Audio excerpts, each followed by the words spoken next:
Everyone, आज हम नया पॉइंट स्टार्ट करेंगे। विद्युत द्विध्रुव के कारण अक्षीय स्थिति पर विद्युत क्षेत्र ज्ञात करना। अब अक्षीय स्थिति क्या होती है? तो हमारे पास दो स्थितियां ज्ञात की जाती है। एक होती है अक्षीय स्थिति, एक होती है निरक्षीय स्थिति। अक्षीय स्थिति क्या होती है? जब देखो दो पॉइंट चार्ज है, मान लेता हूँ ये एक बिंदु है और एक ये बिंदु है। ये दोनों ही पॉइंट चार्ज या फिर गतिशील आवेश है। अगर इन्हीं की दिशा में, जैसे ये अपने इस दिशा में या फिर मैं इस दिशा में विद्युत क्षेत्र या आघूर्ण ज्ञात करता हूँ, तो ये जो स्थिति है ये हमारी कौन सी स्थिति कहलाती है? अक्षीय स्थिति कहलाती है। एक सरल रेखा के साथ उसी की दिशा में यदि मैं इसी पॉइंट से 90 डिग्री पर ऊपर चला जाऊँ, यानी ये जो पॉइंट है ये पॉइंट है, इन दोनों के बीच की दूरी आर होगी, तो यहाँ पे चला, या मैं यहाँ पे कोई बिंदु पी मान लूँ या फिर मैं यहाँ पे कोई बिंदु पी मान लूँ, इन दोनों की जो स्थिति होगी वो स्थिति कौन सी कहलाएगी? निरक्षीय स्थिति कहलाएगी। यानी जो दोनों आवेश के बीच बढ़ने वाली ये सरल रेखा है और एक माने गए बिंदु, दोनों के बीच का एंगल कितना हो जाए? 90 डिग्री हो जाए, ये तो निरक्षीय स्थिति कहलाती है। अगर दोनों की जी दोनों बिंदु, इन दोनों को मिलाने वाली रेखा के साथ ये हमारा 0 डिग्री मान लो, चाहे 180 डिग्री पर मान लो, ये जो एंगल माना जाएगा ये कौन सी स्थिति हो जाएगी? हमारी अक्षीय स्थिति हो जाएगी। तो पहले हमें पॉइंट दिया गया है कि द्विध्रुव ज्ञात करना है आपको अक्षीय और निरक्षीय स्थिति में। अब हम बात करते हैं सबसे पहले अक्ष पर। माना मेरे पास दो बिंदु हैं ए और बी। दो बिंदु हैं ए और बी। ए पे मैंने नेगेटिव चार्ज लिया है यानी माइनस क्यू है, और बी पे मैंने चार्ज लिया है प्लस क्यू। ये दोनों ही द्विध्रुव आघूर्ण ज्ञात कर द्विध्रुव व्यवस्था है। कैसे? दोनों ही आवेशों की मध्य दूरी कितनी है? 12। ये जो व्यवस्था है ये व्यवस्था क्या कहलाती है? द्विध्रुव कहलाती है। जब दो आवेश अल्प दूरी पर व्यवस्थित हो, चाहे वो समान हो या विपरीत प्रकृति की, तो वो व्यवस्था क्या कहलाती है? द्विध्रुव कहलाती है। इनका कहीं एक परिमाण और दोनों आवेशों का गुणा कर दें तो वो हमारा द्विध्रुव आघूर्ण बन जाता है। ये हम पहले पढ़ चुके हैं। अब कहता है इन दोनों आवेशों के कारण बिंदु ओ मान लेते हैं। यहाँ पे इन दोनों के बीच का एक कोई बिंदु है ओ। इस ओ से आर दूरी पर एक बिंदु माना है मैंने पी। ये बिंदु है मेरे पास पी। किस बिंदु से? इस बिंदु ओ से ये बिंदु मेरे पास आर दूरी पर मैंने कोई बिंदु माना है पी।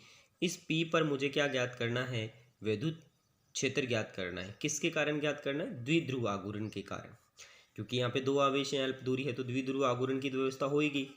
अब यहाँ से देखो, इस बिंदु से यहाँ तक जितना आघूर्ण उत्पन्न हो रहा है, जितना विद्युत क्षेत्र उत्पन्न हो रहा है, वो मुझे विद्युत क्षेत्र ज्ञात करना है। हम पहले पढ़ चुके हैं विद्युत क्षेत्र क्या होता है।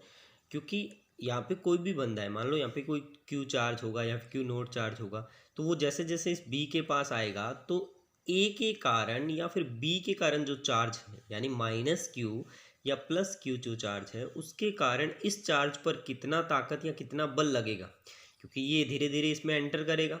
जैसे जैसे ये एंटर करेगा तो बी उस पर कितना ताकत लगाएगा या फिर ए उस पर कितनी ताकत लगाएगा, ये दोनों ही कितनी ताकत लगती है या फिर इस पर कितना बल लगता है, वो हमारा क्या होगा? विद्युत क्षेत्र होगा।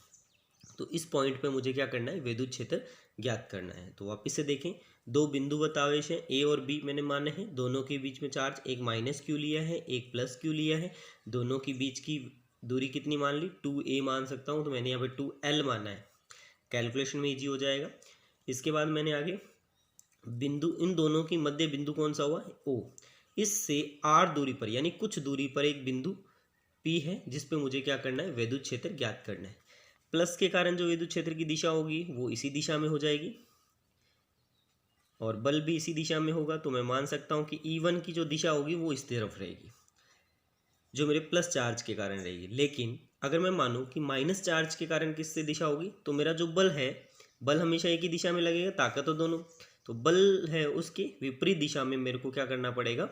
इस पर ताकत लगाना। तो मैं क्या करूँगा, इसके E2 होगा जो मेरा इसके विपरीत हो जाएगा, इसके विपरीत हो जाएगा, यानी डायरेक्शन क्या हो जाएगी? जस्ट ऑपोजिट हो जाएगी। या फिर कह सकते हैं E2 जो होगा उसकी बैलेंस जो वैल्यू होएगी वो नेगेटिव में आएगी। मैंने पहले ही बताया था विद्युत क्षेत्र की दिशा लेते समय प्लस के लिए उसी दिशा में चलते हैं जिस दिशा में बल लगता है, माइनस के लिए जिस दिशा में हमारा बल लगता है उसके विपरीत दिशा में हमारा क्या होता है, विद्युत क्षेत्र होता है।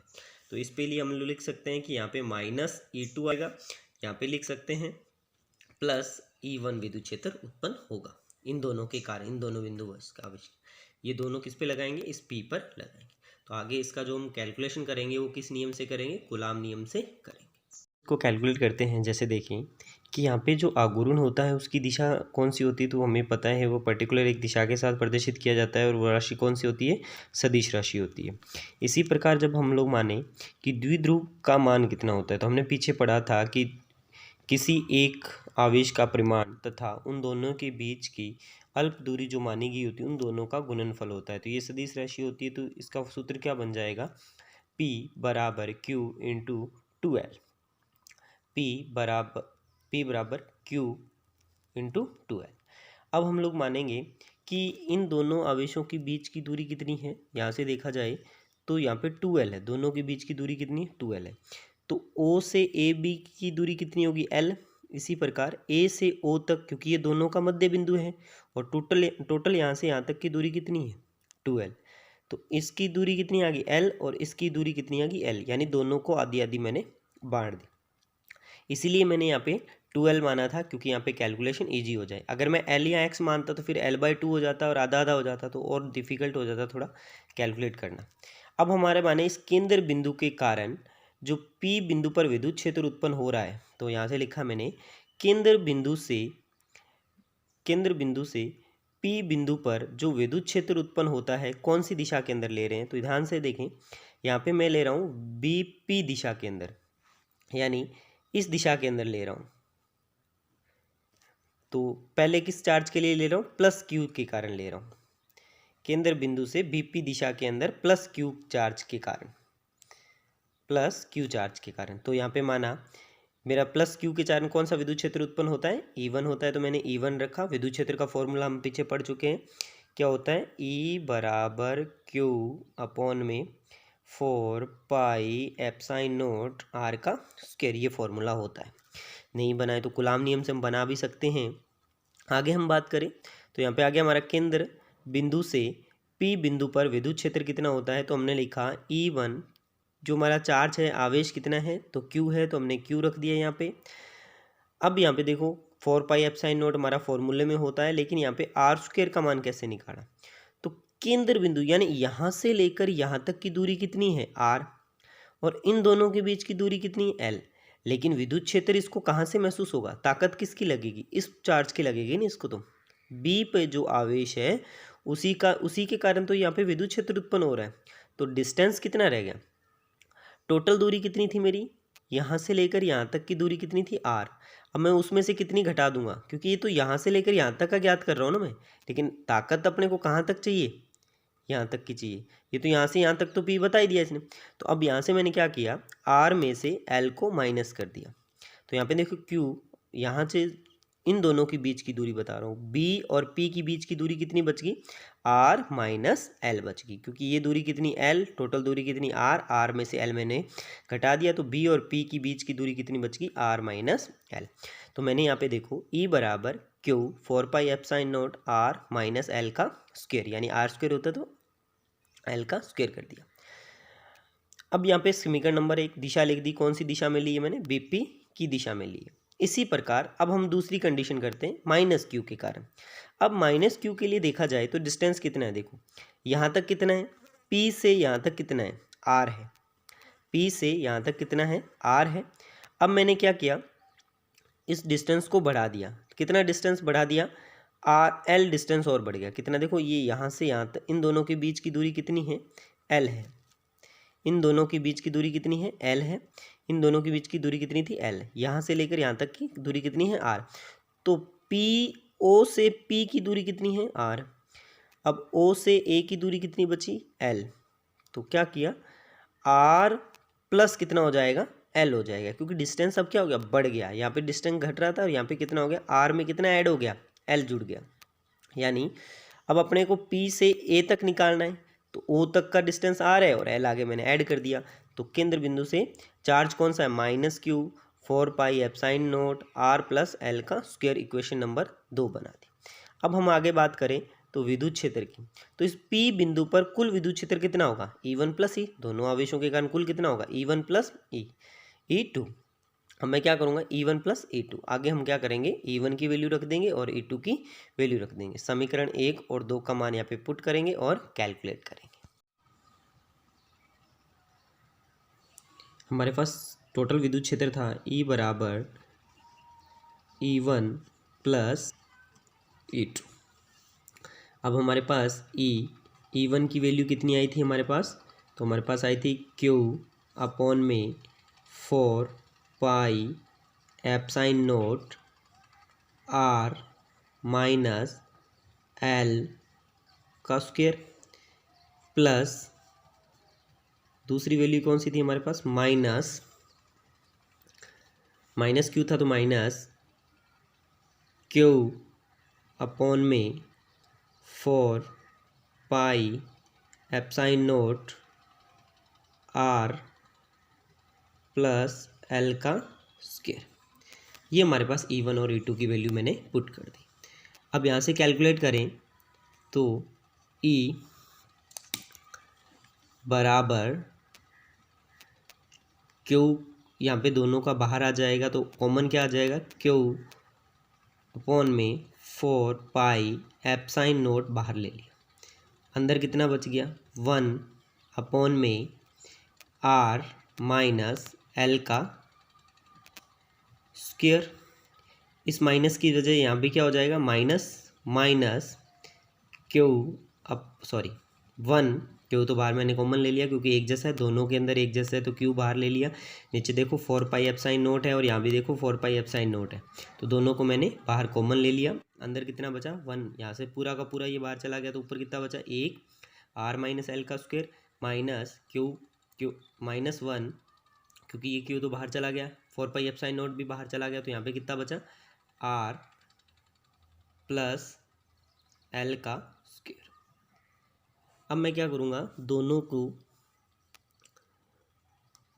सॉल्व करने के लिए एलसीएम लूँगा, Q 4 pi epsilon note, LCM कितना आएगा, यहाँ पे दोनों का गुणा कर देंगे, R माइनस L का square into R plus L का स्क्वायर, ये हमारे पास इसका गुणा करने पे आ जाएगा। ठीक है, अब हमारा देखो माइनस से माइनस कैंसिल हो गया, बचा कितना, R प्लस L का स्क्वायर, तो R प्लस L का स्क्वायर मैं यहाँ पे पुट कर दूंगा,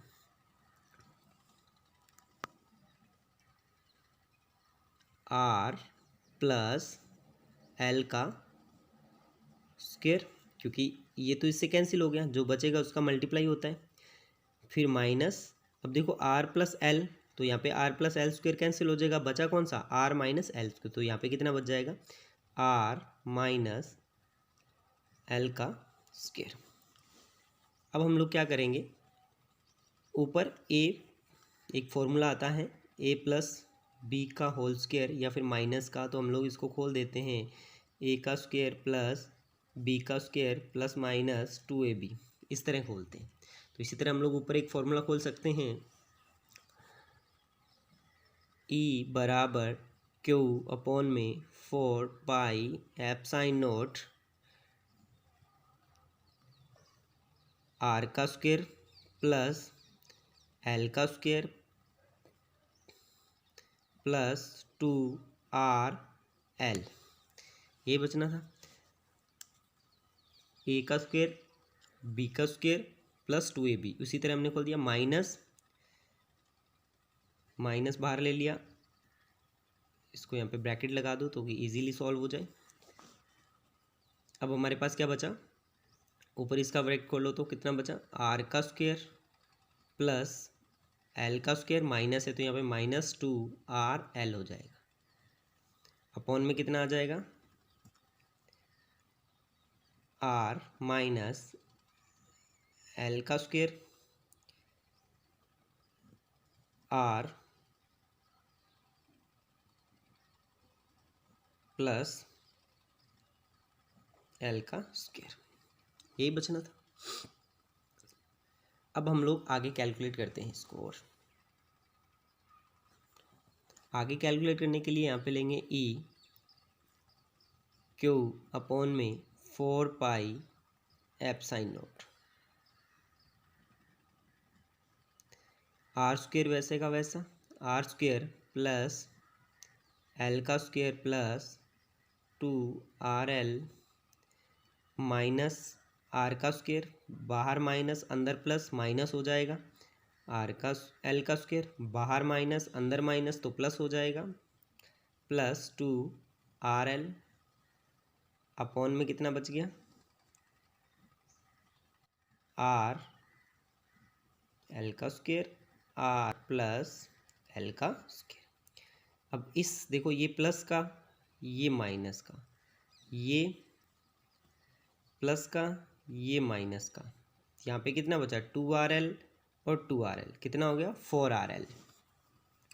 तो E इक्वल क्यू अपॉन में 4 पाई एफ साइन नोट, ऊपर बच गया 4RL, नीचे बच जाएगा R माइनस एल का स्क्वेयर आर प्लस एल का स्क्वेयर।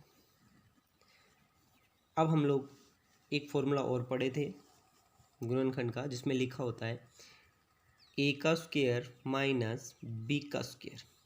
तो इसको अपने लिख सकते हैं, एक बार जोड़ सकते हैं ए प्लस बी, और इसको लिख सकते हैं ए माइनस बी।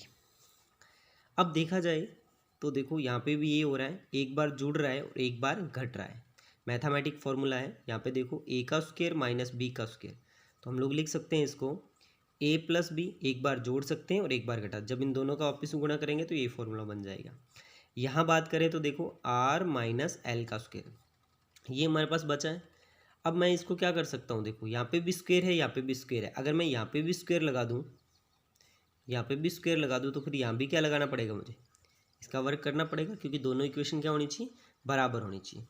तो अब देखा जाए तो इन इक्वेशन को आपस में कंपेयर किया जाए, देखो यहाँ पे इसको ऐसा लिखा जा सकता है आर माइनस एल, आर का स्क्वायर एल का स्क्वायर, तो इसको मैं क्या लिखूंगा, देखो R plus L R minus L. अगर मैं यहाँ पे ए की जगह लेता हूँ तो आर का स्क्वायर माइनस एल का स्क्वायर, तो यहाँ पे हो जाएगा आर प्लस एल। तो देखो यहाँ पे आर माइनस एल भी है और आर प्लस एल भी है, लेकिन इन दोनों के ऊपर स्क्वायर है ले, तो फिर इसको स्क्वायर करने के लिए यहाँ पे भी मैंने क्या कर दिया, स्क्वायर लगा दिया, यहाँ भी क्या कर दिया, स्क्वायर लगा दिया, और यहाँ भी स्क्वायर लगा दिया। तो अब मैं क्या कर सकता हूँ, देखो इस फॉर्मूले में आर प्लस एल का स्क्वायर और आर माइनस एल के स्क्वायर की जगह ये पुट कर सकता हूँ। देखो आर माइनस एल का स्क्वायर, वहाँ पे आर प्लस एल का स्क्वायर, तो हमारे पास फॉर्मूला क्या था, देखो आर माइनस एल का स्क्वायर आर प्लस एल। इस पूरे फॉर्मूले को हटा के मैं क्या लिख दूंगा, आर माइनस एल का स्क्वायर लिख दूंगा। अब हम आगे इसको कैलकुलेट करते हैं, तो कैलकुलेट में देखिए ई बराबर आर माइनस एल बच गया, और इधर हमारा कितना बच गया, आर स्क्वायर माइनस एल का स्क्वायर।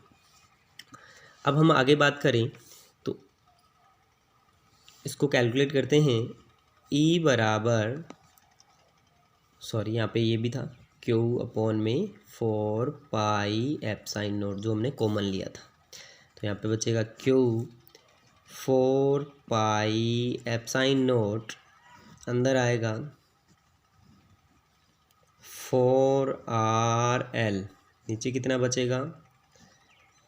अब मैं आर स्क्वायर कॉमन लेना चाहता हूँ इसमें से, आर स्क्वायर का या आर की 4 ले लेता हूँ डायरेक्ट, क्योंकि यहाँ पे आर स्क्वायर कॉमन लूँगा तो ये स्क्वायर भी तो बाहर कॉमन आएगी, तो आर की कितनी 4 कॉमन आ गई, अंदर कितना बचा 1 माइनस एल का स्क्वायर अपॉन में आर का स्क्वायर। अब यहाँ से कईयों को कॉमन लेना नहीं आता, तो देखें यहाँ पे कैसे किया मैंने कैलकुलेट करने के लिए। देखो ऊपर नीचे दोनों तरफ आप क्या करो, आर स्क्वायर का गुणा कर दो इस पूरी इक्वेशन को। देखो आर स्क्वायर का और आर स्क्वायर का, इस एल के साथ मैंने क्या कर दिया, जैसे यहाँ पे कर लेते हैं, आर स्क्वायर का गुणा कर दिया और आर स्क्वायर का क्या कर दिया, भाग कर दिया, तो ये कैंसिल होता है, वापस एक बन जाता है, इक्वेशन को कोई फर्क नहीं पड़ता। अब जो ऊपर वाला आर स्क्वायर था वो तो मेरा क्या हो गया, कॉमन होकर बाहर आ गया, लेकिन जो नीचे वाला आर स्क्वायर था वो क्या हो गया, बच गया। ठीक है, या फिर जिस चीज़ को हम लोग कॉमन लेते हैं, अगर सामने वाले स्टेप में नहीं है तो हम लोग क्या करते हैं, उसमें भाग लगा देते हैं। दो ही तरीक़ों से करते हैं। तो यहाँ पे आप इसी तरीके से कर सकते हो कि यहाँ पे एल के साथ आर स्क्वायर नहीं है तो आप क्या करो, आर स्क्वायर का गुणा कर दो और आर स्क्वायर का भाग कर दो। ऊपर वाला जो आर स्क्वायर है वो बाहर आ जाएगा, नीचे वाला आर स्क्वायर वैसे का वैसा बच जाएगा। अब यहाँ पे देखा जाए तो ये बच गया, आर स्क्वायर मैंने क्या किया, कॉमन ले। तो आगे हमारे पे इक्वेशन कितना बचा, क्यू 4 पाई एप्साइन नोट, अंदर बच गया 4 पाई एल आर का 4 1 माइनस एल का स्क्वायर और आर का स्क्वायर। अब कंपैरिजन करूं, आर का मान बहुत बड़ा होगा एल की तुलना में। क्यों होगा, रीज़न देखें। तो यहाँ से मैं मान सकता हूँ कि जो एल स्क्वायर है वो आर स्क्वायर है, उसकी बैलेंसी जो वैल्यू आएगी वो बहुत छोटी आएगी, मतलब लगभग 0 के आसपास आएगी। कैसे है देखो, थोड़ा इसको समझते हैं। देखो, मैंने दो बिंदुवत आवेशों के बीच में एल जो माना था वो दो बिंदुवत आवेशों के बीच की दूरी माना था, और ये दूरी क्या होती है, अत्यल्प होती है, यानी बहुत कम होती है। दो आवेशों के बीच की दूरी बहुत नगण्य होती है। लेकिन यहाँ से जो मैंने आर माना था वो ज़्यादा बड़ा था, किसकी तुलना में, एल की तुलना में। जो आर था मेरा, इन दोनों के बीच की दूरी क्या थी, एल ही थी एक प्रकार की। तो जो ये आर था, आर की तुलना में ये एल क्या था, बहुत छोटा हो गया। मान लेता हूँ जैसे आर 1 है तो एल कितना हो गया, 0.1 हो गया। मान लेते हैं कि ये 1 है और एल कितना हो गया, 0.1 हो गया। अब मैं क्या करूँगा, देखो 0.1 में 1 का भाग लगाऊँ तो बैलेंसी कितनी आएगी, और ज़्यादा छोटी, वैल्यू कितनी आएगी, और ज़्यादा छोटी, यानी 0.0। ठीक है, तो अब कैलकुलेट किया तो कितना हो गया, कम हो रहा है ना, छोटी। तो मैं क्या मान सकता हूँ कि जो आर था वो आर की वैल्यू जो थी वो बड़ी है किसकी तुलना में, एल की वैल्यू में। तो मैं यहाँ पे जो ये चीज़ दिख रही है आपको, R square L square upon में आर स्क्वायर का मान किसके बराबर मान सकता हूँ, नगण्य या फिर 0 के बराबर मान सकता हूँ। तो हमारे पास जो इक्वेशन सॉल्व होके आएगी वो कितनी आएगी, ई बराबर, यहाँ से ये वैल्यू कैलकुलेट की गई है तो बचेगा ई बराबर 4 pi epsilon naught into 2RL into 2RL upon में